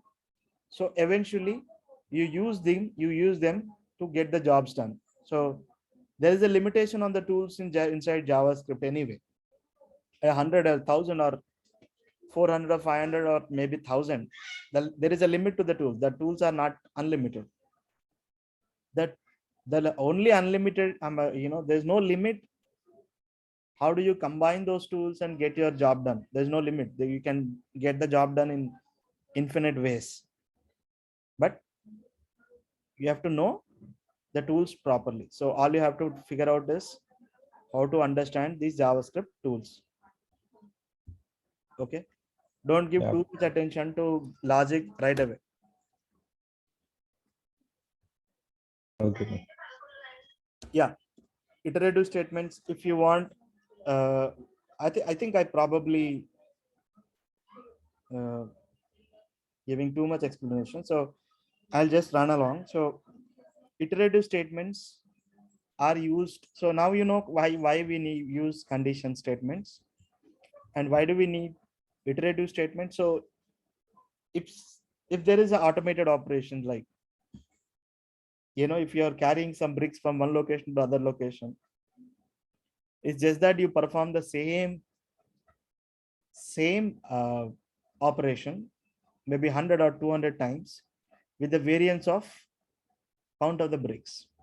Okay, for the first time you carry one first brick, second brick, third brick, and you reiterate that job until you get the last brick, right? So that is a iterated job, that is iterative job, and you can do the same job in JavaScript with for loops. Okay, so what is the time now? It's already we passed 1 hour, so I'll continue it for another 20 minutes and we'll stop there. So if the job of moving bricks from one location to other location, is it have an end?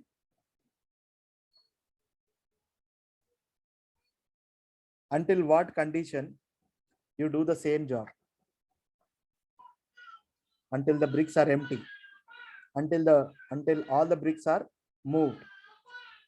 Okay, how many times you have to do the operation? That is the count of the bricks. Okay, and what is the fast, what is the time it should take to complete the task? Probably how many bricks you are carrying for each iteration is actually matters. So if you are carrying 3 bricks at a time, if there are 100 bricks, you ought to finish in 33.333, maybe 33 times around. Okay, if you're carrying it 2, maybe you have to do that operation to 50. So we have constraints for a for loop. Okay, what are the constraints? For initialize, you number each iteration. Okay, call wakati, 1, 2, 3, 4, 5. So each iteration you should start somewhere. So I should start at first, I'll assume my first iteration as 0. Okay, now I put a semicolon. This is a syntax. Initialization, let me start at 0. Let me do this operation until the I is equal to or 100.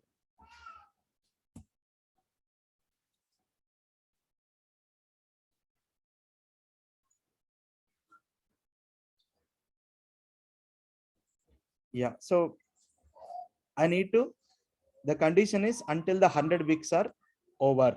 Okay, and each time I need to carry the second brick. I need to label, I labeled each brick. Okay, I'm starting at 0. Each time I need to carry the next brick. That means 0 plus plus 1, 2, 3, 4, it increases. So each time I have to carry a separate brick. So console.log moving brick concatenation. We call this operation of combining different data types is concatenation. So I is kind of incrementing. So if I save this, see the console log job is happening 100 times.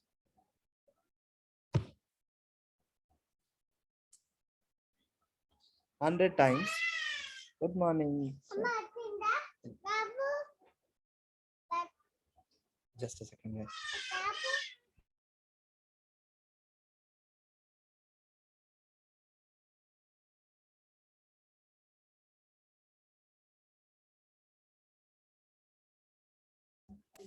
Okay. So any questions on the iterative statements? So if you ever wanted to, do the job, so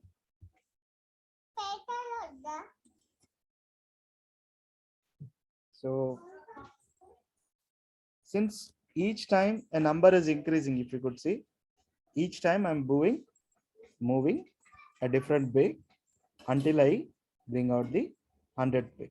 So this condition is really important. So if you wanted to leave out the last brick, yes, you'll only, so I said less than 100. So I just want leave my last brick there as a memorandum or a souvenir. So I just put that condition there. So don't move the last brick. So you say until 99. So this condition true, then when this condition is met, this loop will break and it will stop there. It will not iterate this state. It will not run the same statement again and again if the condition is already met. If the brick is 99, that is below 100, that's good. This becomes true. So the loop breaks until this condition is satisfied. So talking with JavaScript or doing JavaScript operation is no different than what we are doing around. So if you pay attention closely, you will find a solution, the solution you need around most of the time. Okay. So we have do while loop as well, but we don't have all the goal of this session that you understand the iterative statements, because we know already, you used different types of iterative statements already, but the purpose of session 2, you understand them better. Hope I haven't lost you guys.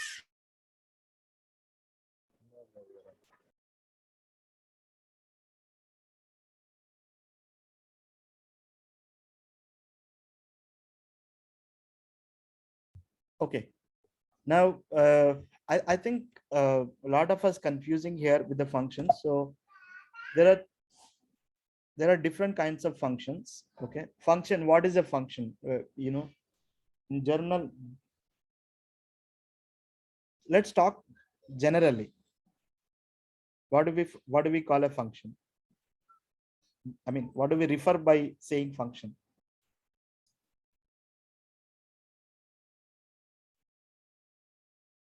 It's causing something to happen or change. Yeah. So let's say uh, we have a birthday party, maybe a birthday function. Let's call it birthday function. Okay. If it is birthday, the tasks are pretty much this: you decorate, you buy new clothes, you buy gifts, you decorate, you invite uh, your friends and family, you cut the cake, you party with them, and everyone goes their way. So it's a set of actions, right? So with a meaning attached to them. Okay. If it is a bike function, they have different activities like piston, motor, and each component will its huge job, but finally a function will happen. A bicycle function will happen. Like if I hit the pedal, you move the wheels. If I stop it, if I hit the brake, you stop it. There is a function, there's a set of keys. So functions are meant to be used if you have a one meaningful action to be performed, and you set them, you contain those set of operations in a function so that you can trigger that same function whenever you need. Okay. So if you are following it, fine. So if you build a bicycle, okay, you make a function out of it. And I mean someone should set up a factory, and the production of the factory is cycle. So if you want 50, you get 50. If you want 100, you get 100. So the production function is defined there to produce bicycles. Okay. I might change some variables, like I might say for adult, I get a bicycle, different bicycle. For say kid, the bicycle changes. If I say, uni, if I said send a uni, the same factory should produce different items. You cannot set up a different factory for each of the operations, right? You set up a function, you send in the parameters, okay, you send in the inputs, and you expect that desired output, and you should build that function. That is how you should use functions, like function get me a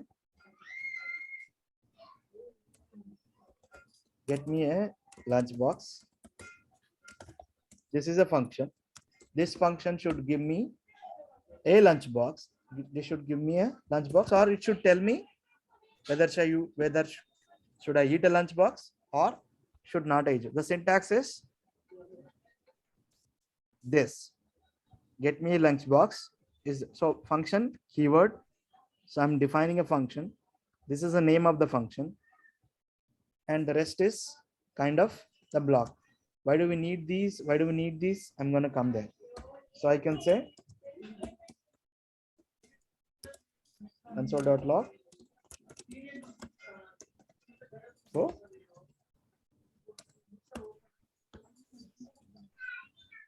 I use this lunchbox. Save it. Okay, let me comment this guy. This is creating a lot of clutter on the console. So this is also, let's focus. I know it's been difficult for you guys to follow because a lot of background noise, but I couldn't avoid it. I wanted to have this session. I just didn't wanted to cancel it. So now I have this statement, and I made this function statement ready. But for each function statement, you have to call it. You have created a set of functions to use it many times, use it wherever you need, or many times you need, as many times as you need. So default expectation would be you call that method. Okay, until you call that method, you will not see the method executing. You need to trigger that, right? So I just triggered it, and it says here you go, bread and jam, because here it is. I referred lunchbox. Maybe I just wanted to make this function little more complex. So it is just dumb. It is so dumb that whenever I ask, it is giving me whatever it is need. It's not worried about price. It is not worried about anything. It is not asking me. He's like a dumb representative. He's a dumb representative. It is giving me whatever I asked. He's not taking the cost. It's not asking me to choose, make anything. So I can do that. So I can train this guy saying, ask for the price, like what the price he wants, and then put this condition there. Okay, see, I'm actually making, okay, I put this condition in them. Okay, but this time don't check with the market price, but check with the customer price whether he wants or not. So this method now asking you to send in a price. Get me a lunchbox at 20 rupees. Okay, if the lunch price is matching, I should say, good, I will bring your lunch.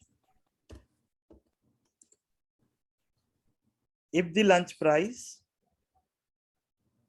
is less than the price, okay, you will get change back. Okay, well,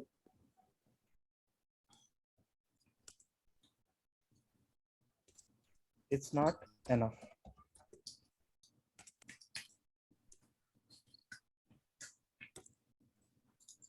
Okay, so what is my lunch price? 40 rupees.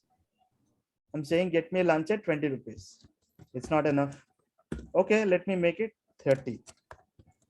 It's not enough. Okay, let me make it 40. Good, I will bring you lunch. If I give you 100, you will get change back. Okay, so it's the same function. The parameter that you're sending, it is taking up the parameter, and I'm building a decision tree inside the function, and I'm saying that this is what will happen. So I can make it more intelligent. Okay, by if the lunch price is less than the price you have given, I could say minus the price. Oh, this is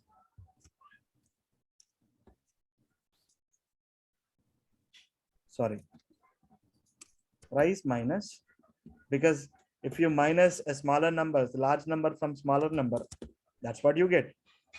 So here you are saying lunch price is less than the price that you have given. That means you must have given more than what lunch price is. So you are saying, so it is now intelligent. You will get change back of 60 rupees because my lunch price is 40. So you continue build this logic until you serve the customer to his need. Okay, so get me a lunchbox is a one operation. You build out that operation in one function method, or you can, if it is too big, you can move it like this. Function check the price. Okay, without this it is just a function. Now this is a parameter function. Now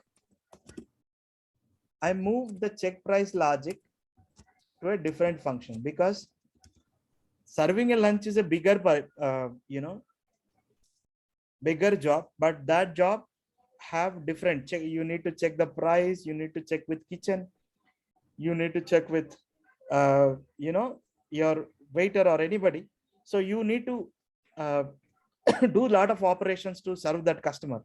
So now checking the price is one certain operation. Now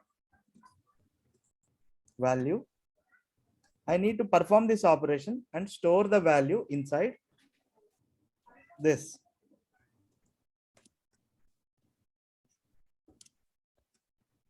The price check.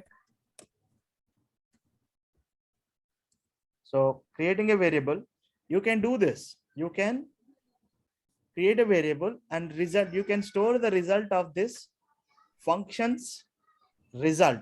The functions. So there are three probabilities for this function: one, equal, less than, and not matching. So the result should be storing it this, so that I can take a call. So now this function value is undefined. Price is not defined. Yeah, I should send this price, right? Sorry.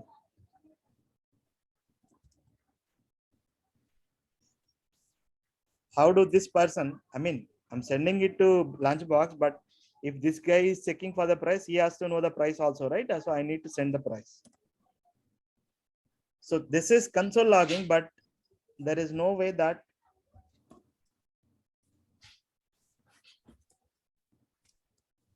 what is the value of this? This is undefined. So let me comment everything and only call it once. Okay. This is the price check value is undefined. Why?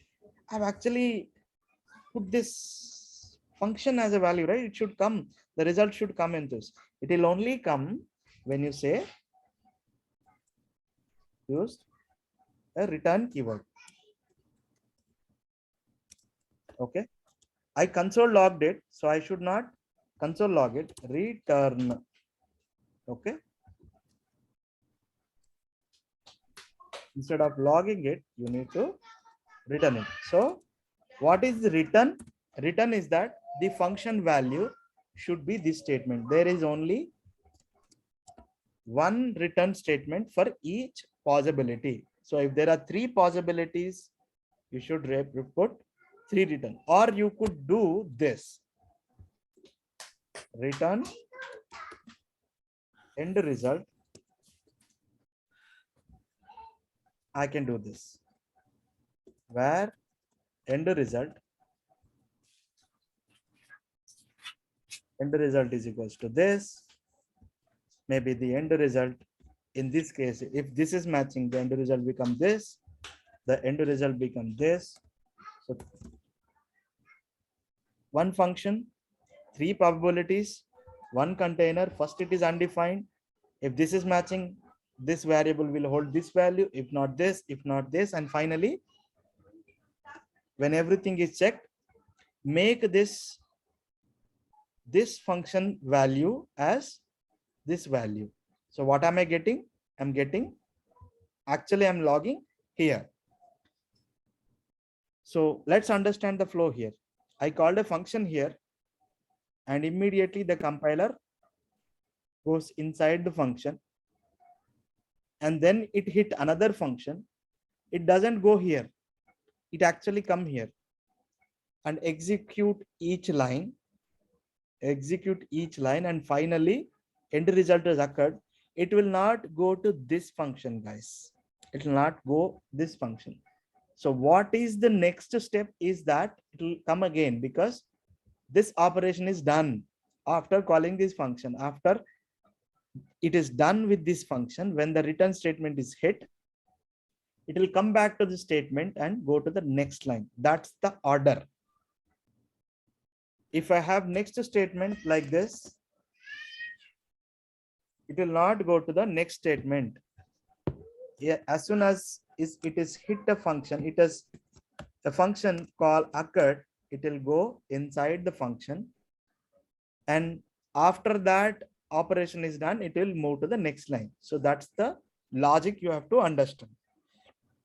So if I have to emulate that, give you a demo.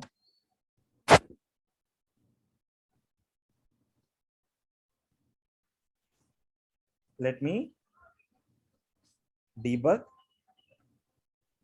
this function. Okay. So now maybe I put in a wrong. Maybe let me put it here. So this is where my main function is getting called. So first occurred. So what is the next step? I'm just going through. So oh my God, the live server code is also getting debugged, guys.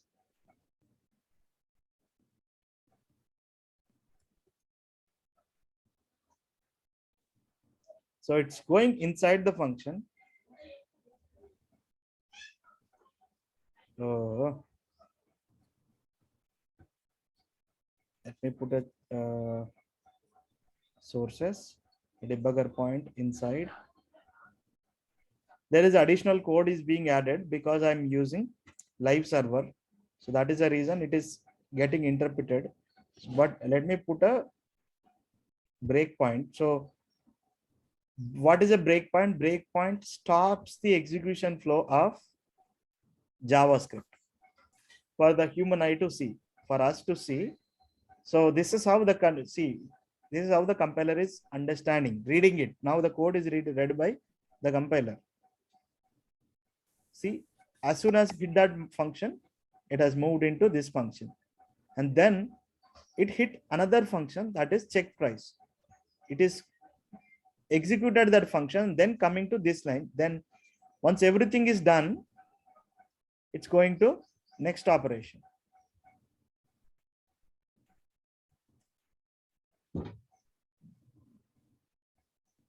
So maybe I'll go line by line. It's reading each line.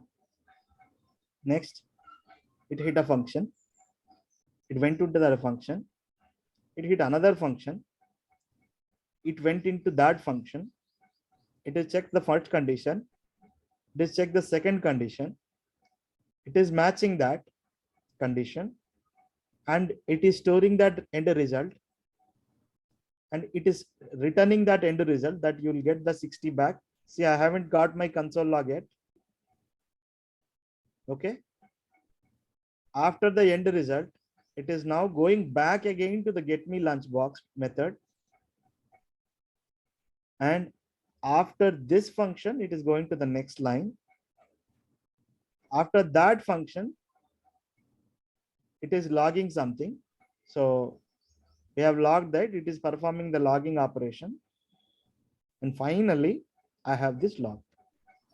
So if you wanted to understand the control flow, you can put a debugger point at that position and you can see that execution happening. Any questions?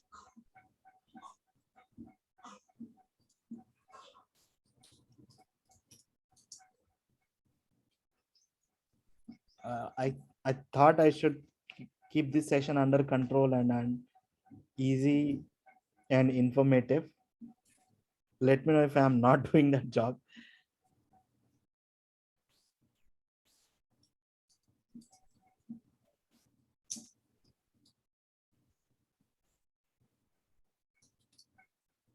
Okay, I mean, we are at the end of our session. I just wanted to give the understanding, basic understanding of functions and these statements in JavaScript. Shravan, Yeah, bro. be blunt, be blunt.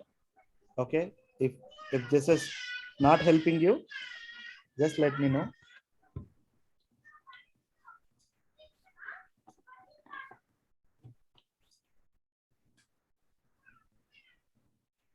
So let me keep it very simple. There are different kinds of functions. You can define a function without a keyword unless you are storing it. So now this is an error. Now this is an error. Function statements require a function name. But if you are storing that function inside another method like this,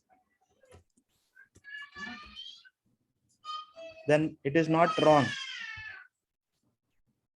It is not wrong because the function should have a name, but here the variable value will act as a name for that function so that user can call it. Maybe I should add or remove this. Every time it is stopping the text plus. Yeah.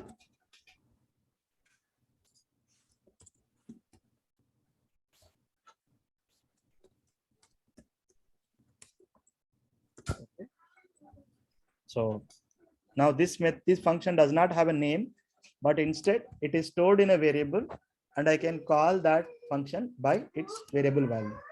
And next is that function with name we already know. Okay, you cannot now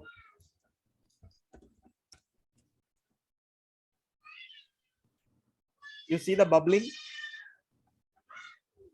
This is got extended. This method got extended to this method. So never do that.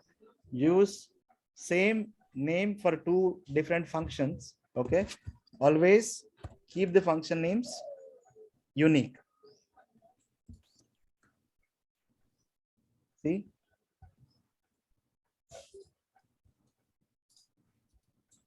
okay, this is a keyword function.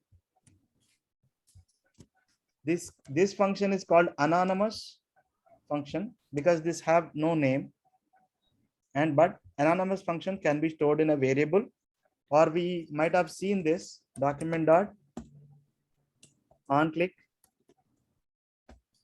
is equals to, might have seen this.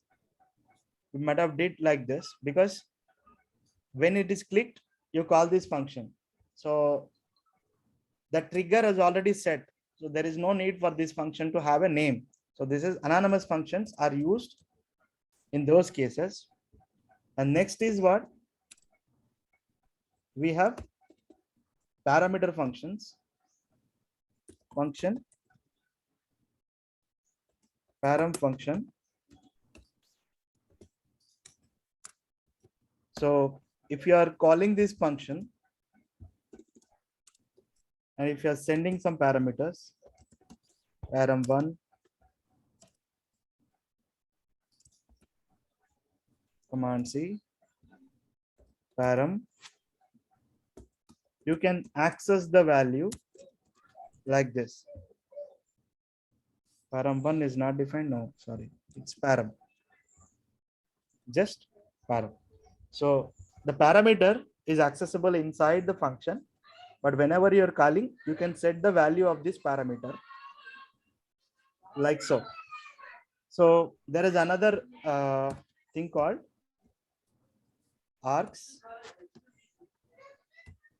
Okay. So if user is sending more parameters, param2, sorry, param2, those parameters can be catched in the args parameter. So let's say we are only accepting one. We're only accepting one, but user is sending many more. So if you use this keyword args dot dot dot args, it will combine everything, rest of the parameters into one array and give it. So what is the array? As I said, imagine this as a train. Each position is a compartment, and each compartment can hold a certain value, any value. And each compartment is numbered 1, 2, 3. It starts from 0, 1, 2, 3. So I can build an array. Oh my God.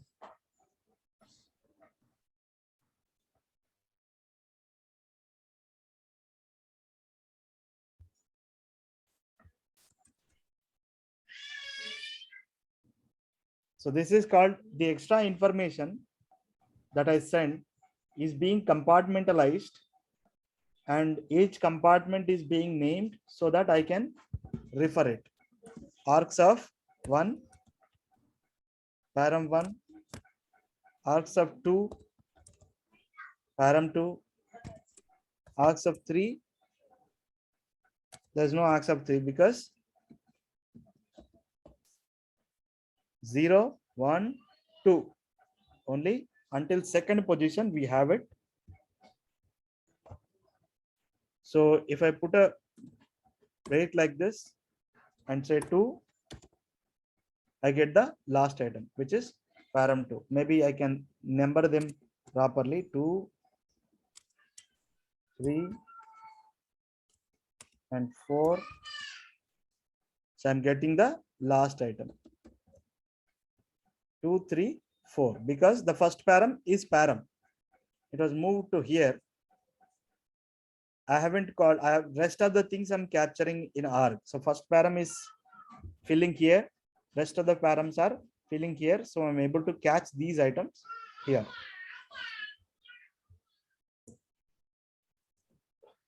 That's where I want to stop.